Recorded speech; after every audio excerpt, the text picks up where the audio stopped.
Correct. Om Shanti. 29/5/1970 की अव्यक्त वाणी।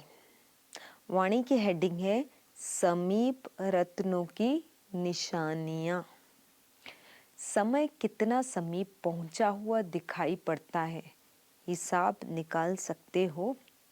भविष्य लक्षण के साथ संपूर्ण स्वरूप का लक्ष्य भी सामने रहता है।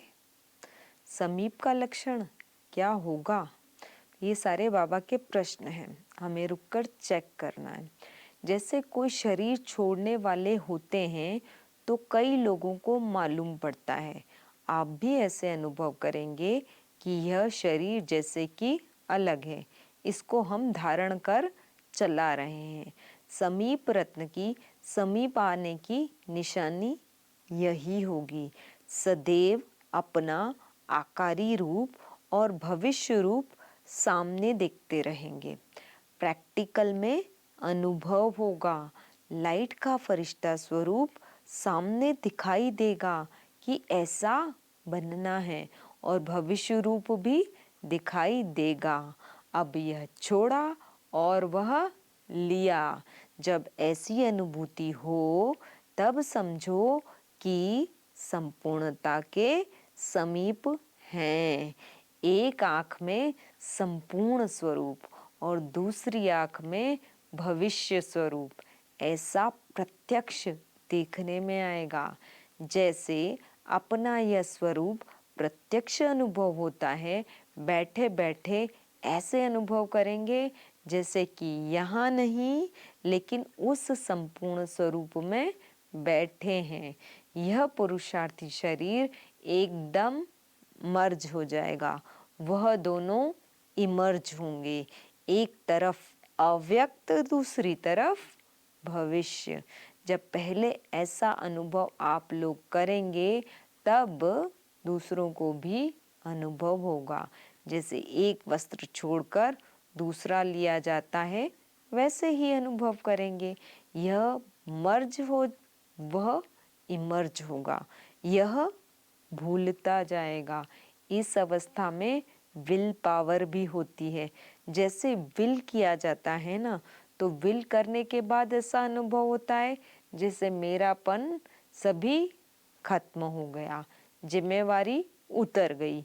विल पावर भी आती है और यह भी अनुभव होता है जैसे सभी कुछ विल कर चुके, संकल्प सहित सब विल हो जाए।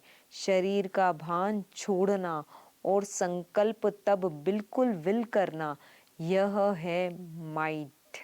फिर समानता की अवस्था होगी।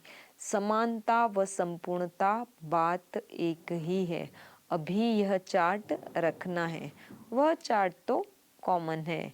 यह 5 तत्वों का शरीर होते हुए भी लाइट स्वरूप अनुभव करेंगे।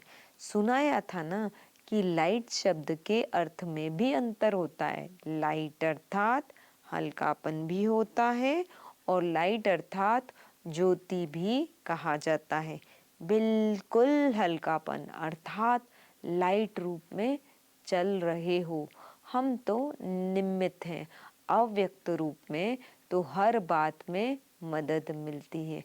अच्छा, पार्टियों से सभी का पुरुषार्थ ठीक चल रहा है? किस नंबर का लक्ष्य रखा है? फर्स्ट नंबर के लिए मालूम है क्या करना पड़ता है? फर्स्ट नंबर के लिए विशेष फास्ट रखना पड़ता है। फास्ट के 2 अर्थ होते हैं। एक फास्ट व्रत को भी कहा जाता है। तो विशेष कौन सा व्रत रखना है? पवित्रता का। वह व्रत तो कॉमन है, यह व्रत तो सभी रखते हैं।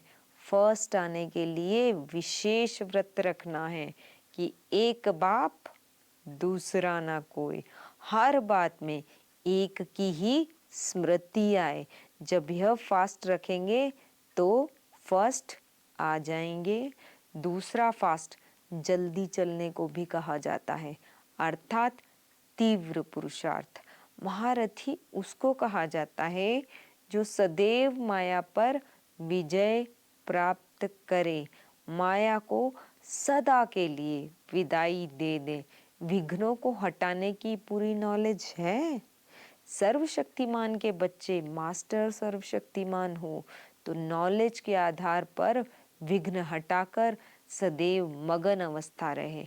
अगर विघ्न हटते नहीं तो जरूर शक्ति प्राप्त करने में कमी है। नॉलेज ली है लेकिन उसको समाया नहीं है। नॉलेज को समाना अर्थात स्वरूप बनना। जब समझ से कर्म होगा तो उसका फल सफलता अवश्य निकलेगी। तीव्र पुरुषार्थी के क्या लक्षण होते हैं? समझाया ना कि फरमान बरदार किसको कहा जाता है? जिसका संकल्प भी बगैर फरमान के नहीं चलता। ऐसे फरमान बरदार को ही तीव्र पुरुषार्थी कहा जाता है। सर्वशक्तिमान बाप के बच्चे जो शक्तिवान हैं उन्हों के आगे माया भी दूर से ही सलाम कर विदाई ले लेती है। वल्लभाचारी लोग अपने शिष्यों को छूने भी नहीं देते हैं। अछूत अगर छू लेता है तो स्नान किया जाता है। यहाँ भी ज्ञान स्नान कर ऐसी शक्ति धारण करो जो अछूत नजदीक न आए। माया भी क्या है? अछूत। अच्छा, ओम शांति।